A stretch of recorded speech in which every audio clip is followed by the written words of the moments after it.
Hello, ladies and gentlemen. Welcome back, Titus Maximus, and we are continuing our journey through the Cuphead game. We have finally made it to Inkwell Isle 3, and the first boss is going to be Rumor Honeybottoms, the queen bee herself. We are in her beehive with the honey constantly rising. I like to stick to the left side of the stage and use my lobber and spread shot. We got to fight this little police or security guard bee first. Once we get him out of the way, then she's going to start appearing from the top of the stage, and that was pretty quick. Parry our little pink spikes or stingers or whatever are coming, and when she appears, hit her with the super milk. This next stage, she likes to use her magic wand to summon these orbs. You can parry them. I actually like to stay out of the way of them.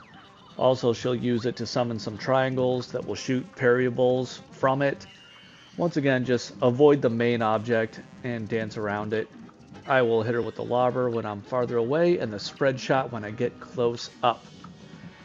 She'll come to the middle here and I'll just smack her with the spread shot. She'll start spitting out these little bullet bill looking things. Hit her with the spread shot as much as possible. And then I move to the end of the screen and keep hitting her with the lobber to deal with the most amount of damage I can without getting in the path of these things. Next she comes in. She's reading her book, hit her with a spread shot, and I've got my super, so I'll hit her with that. You can do as much damage as possible, and I actually got an early knockout, which is amazing. I skipped an entire stage.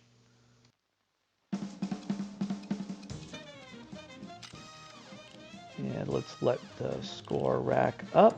Got everything, so you know what that means. A+, and golly, a perfect score. That's what we're aiming for.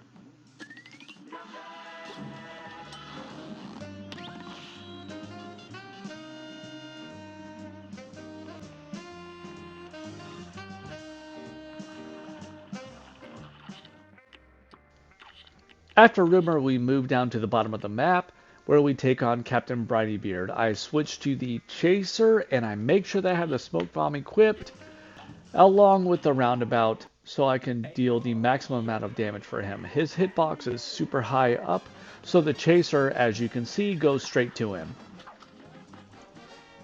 The Captain will squeeze his little octopus or squid friend, and he's going to shoot out these little pink pellets. Super easy to parry, and you can rack up that special meter super quick if you hit that, and I'm going to blast him with my special. Now he's going to summon the little shark. So lately I've just been having to dodge the treasure chest that floats above, and now the shark that comes from the left-hand side.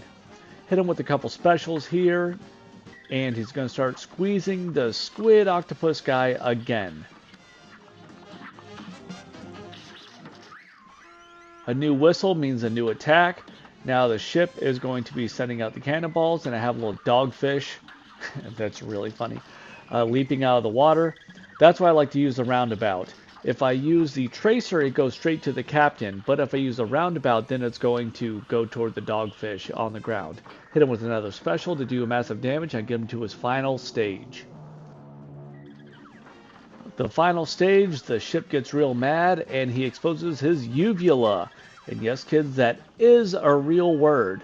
The uvula is the target here. You can parry on top of that pink beam. I like to use a roundabout just to stay out of the way, and boom, a knockout.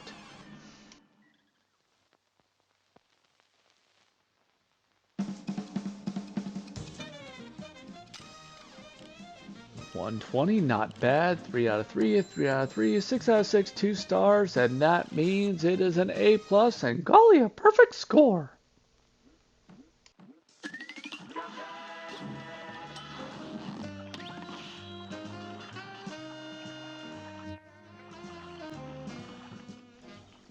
After the good captain, we go to our next run and gun, but before I start, I want to make sure I have the lobber and the spread shot for this stage.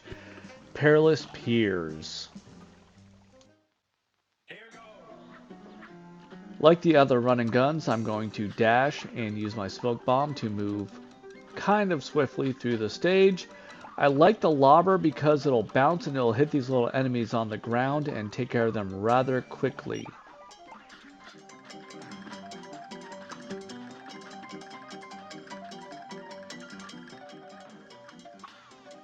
Now there aren't too many parryable things in this level, but the fish in this area, you can normally get 2, sometimes 3 if you're lucky, but you just got to make sure that you don't get hit by the crabs and you move on. There will be a couple starfish coming up that I can hit, like that gentleman floating to the left, which I missed there. Got to avoid the lobster. I hopped up on this box and boom, hit that starfish just to make sure I got another parry available. Gonna hit this one for good measure and bounce off the buoy.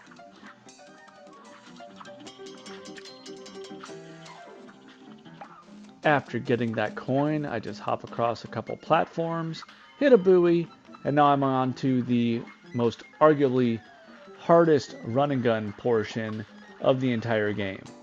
You have to stay on top of this octopus, and I switch to the spread shot here to take care of the onslaught of flying shrimp that are coming toward me. Every time the little gem on the octopus turns pink, you have to parry it to get it out of the way. A few clever dashes and keeping that spread shot going clears out the shrimp, so I have a clear path to the end. I see the dock, jump dash, and bravo.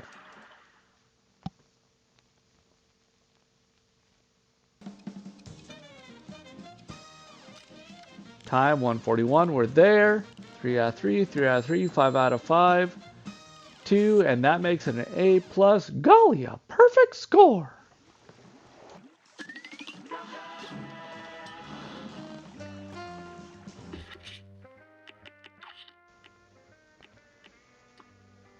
The last thing I'm going to do is go to this next mausoleum. So I'm going to equip the pea sugar because all it is bouncing off of those ghosts. And I cannot let them reach the urn. It was the last mausoleum to get the 3rd special in the game.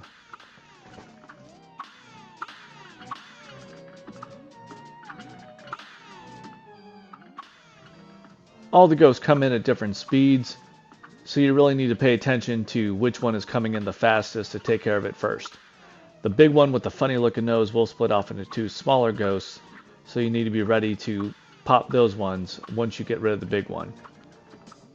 It is really satisfying to get a nice combo going off of these ghosts. Makes you feel like a real gamer sometimes.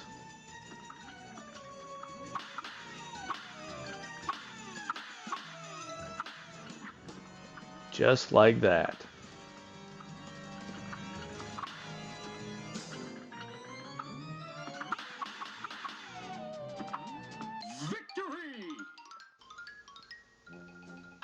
And we get that victory for the final special.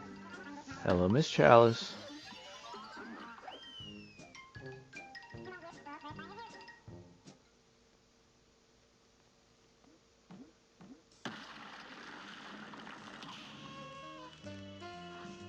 Unlocked a new super.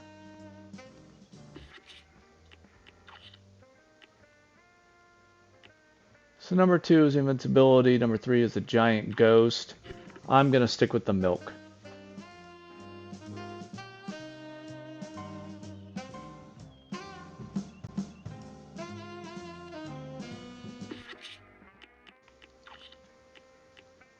Prepping for my next fight, I'm going to switch my pea sugar to the coffee, but before I do, I'm going to talk to this little guy over here. He gives you a lot of options to change certain things about the game, like the sound and the color. You just go to the options, visual, you can change the filter, 2-strip.